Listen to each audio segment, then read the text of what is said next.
Oui, Madame la Présidente, chers collègues, tout d'abord, moi, je voudrais dire à l'interlocutrice précédente que je comprends que des sujets comme cela nous interpellent tous, mais encore faut-il parler des mêmes choses et des choses qu'on connaît.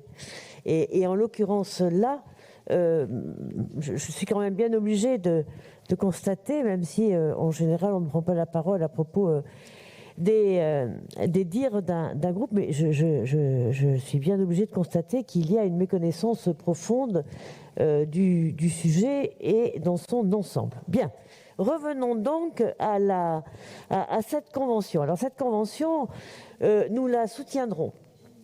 Nous la soutiendrons parce que qui n'a pas eu d'enfants, de proches qui ont eu à se loger dans leur période universitaire ne peuvent pas comprendre le désarroi qu'il y a pour ces jeunes à trouver un logement. Et je ne parle pas évidemment uniquement de la métropole bordelaise, même si j'en dirais un mot. Alors, je voudrais vous dire aussi que dans cette convention, monsieur le conseiller qui a rapporté, avec qui nous partageons parfois des éléments d'étude, je voudrais vous dire qu'il faut inciter ceux qui y participent à casser les codes et pousser les cadres.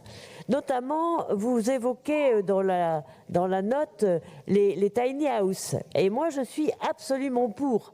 Mais à condition que nous battions, et d'ailleurs, je crois que le conseil départemental de la Gironde le fait aussi, que nous nous battions pour qu'ils soient reconnus comme des logements avec les droits qui s'y rapportent. Et que ce ne soit pas quelque chose qui soit un supplétif.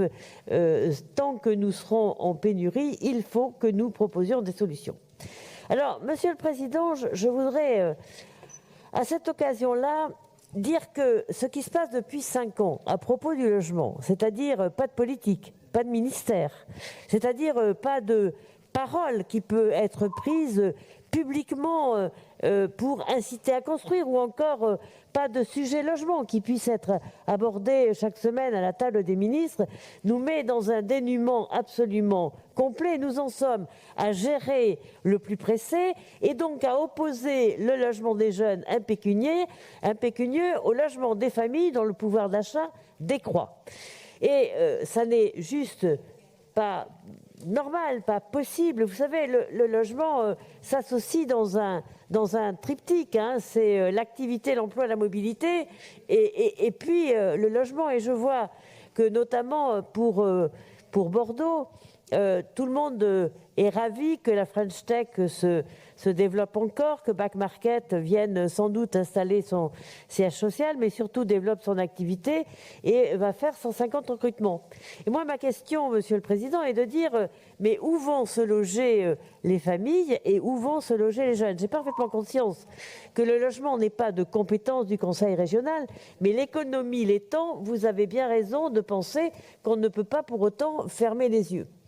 Et donc, je crois qu'il y a eu un certain nombre d'annonces qui ont été faites, c'est vrai, plutôt empilées ces dernières semaines, sans doute un peu désordonnées, jusqu'au regret d'avoir touché à l'APL, mais surtout sans avoir revu ce sujet-là.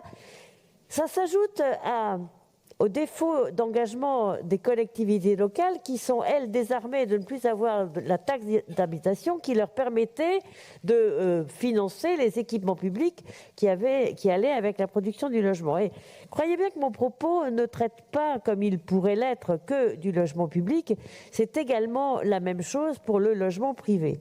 Si je prends un Bordeaux Métropole que nous connaissons tous parce que c'est quand même la métropole phare, et Bordeaux, la ville qui donne son nom à ce grand territoire. Savez-vous, mes chers amis, qu'il y a 40 000 demandes de logement social en attente? 40 000 demandes, c'est-à-dire plus qu'une ville, dommage que le maire d'Agen soit parti, mais plus grande que la ville d'Agen. Et donc, moi, je me dis que nous avons tous intérêt à nous recentrer sur le besoin. Regardez, il faut qu'il y ait des actualités épouvantables. Vous avez évoqué tout à l'heure, avec des solutions assez drastiques, le sujet du logement des personnes âgées. Mais c'est invraisemblable. Le dernier chantier sur la dépendance date de 2012. 2012.